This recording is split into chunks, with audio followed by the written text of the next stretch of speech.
তো good morning বন্ধুরা, তো আবার একটা নতুন গল্প নিয়ে চলে এলাম। তো দেখতে থাকো তোমরা সবাই। তো আমি ব্রাশ করতে চলে এলাম। তো ব্রাশ করে যে চা খাবো, তো এই চা বসিয়ে দিয়েছি। তো আমাকে লিকার চাই ভালো লাগে, দুধ চা অতটা ভালো লাগে না।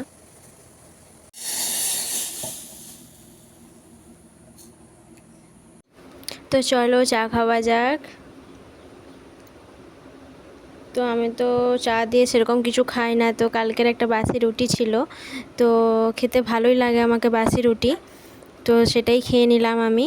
তো এই যে বেটু ঘুম থেকে উঠে পড়েছে, তো বেটুর এই যে মাথাটা বেঁধে দিলাম, টোপ পরিয়ে দিয়ে ওকে দুটো মুড়ি খাইয়ে দিলাম।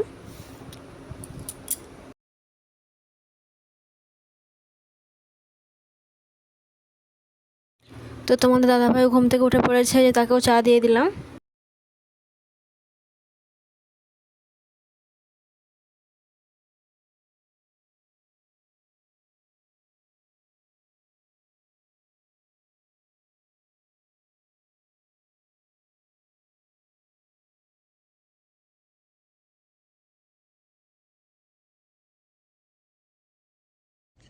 তো আমি এই যে স্নান করে চলে এসেছি। তো তোমরা এখানে একটা জিনিস না দেখলে মিস করবে প্রচুর। আমি জল ঢালতে যাব, তো ঠাকুরের মাথায়, তো তার আগেই একটা সাপ পেরিয়ে যায় ঠাকুর মন্দির থেকে। তো একটু ভালো করে লক্ষ্য করলেই তোমরা দেখতে পাবে। তো আমি এখানে ভাত বসিয়ে দিয়েছি, বেটু এখানে খেলা করতেছে, আর আমি এই যে এখানে আনাজ করবো, তো ও উঠে চলে এসেছে আমার কাছে। তো আমি আনাজ কোটা হয়ে গেল আমার। তো এটা প্রেসার কুকারে এখন দিয়ে দেবো সিদ্ধ হতে। এখানে ভাত হয়ে গেছে আমার। তো আর এখানে ডাল করে নিয়েছি, আর এই যে এখানে সব সিদ্ধ, উচ্ছে, আলু, কুঁদরি আর টমেটো, তো সব সিদ্ধ। আর এখানে বেটুকে স্নান করে নিয়ে চলে এলাম। তো এই যে স্নান করানো হয়ে গেছে, মাথা আঁচড়ে দিয়েছি, টুক করে দিয়েছি। তো এখন ভাতু খাওয়াবো।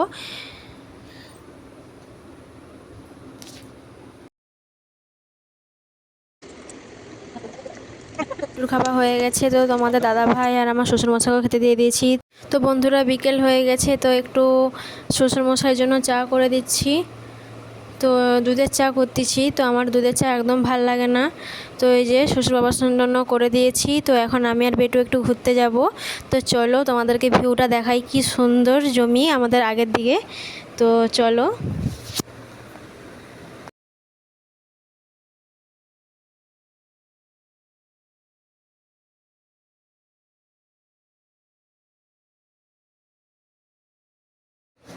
তো এই যে জমিগুলো দেখতে পাচ্ছ, তো আমাদের ঘরের কাছেই একদম।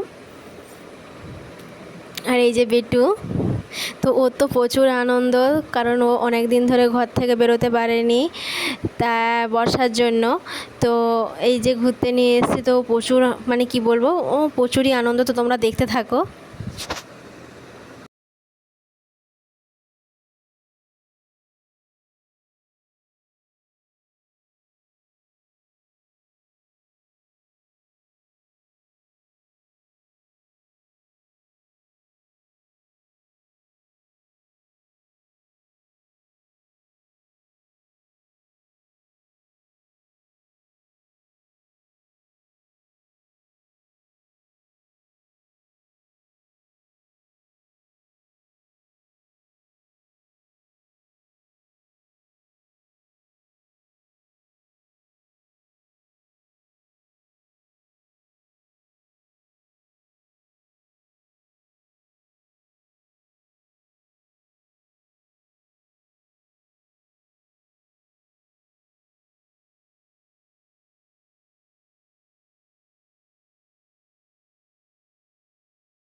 আমার ভিডিও তোমাদের কেমন লাগলো তা অবশ্যই কমেন্ট করে জানাবে। যদি ভালো লেগে থাকে তাহলে লাইক শেয়ার কমেন্ট করবে।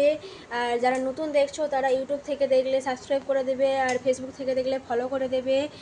আর তো আমি এই ব্লগটি এখানেই শেষ করছি। তো কালকে আবার দেখা হবে নতুন একটা গল্প নিয়ে। তো সবাই ভালো থাকবে, সুস্থ থাকবে, সাবধানে থাকবে। আর সবাইকে গুড নাইট, টাটা। তো আমার ভালোবাসা নিও সবাই। তো কালকে আবার দেখা হচ্ছে।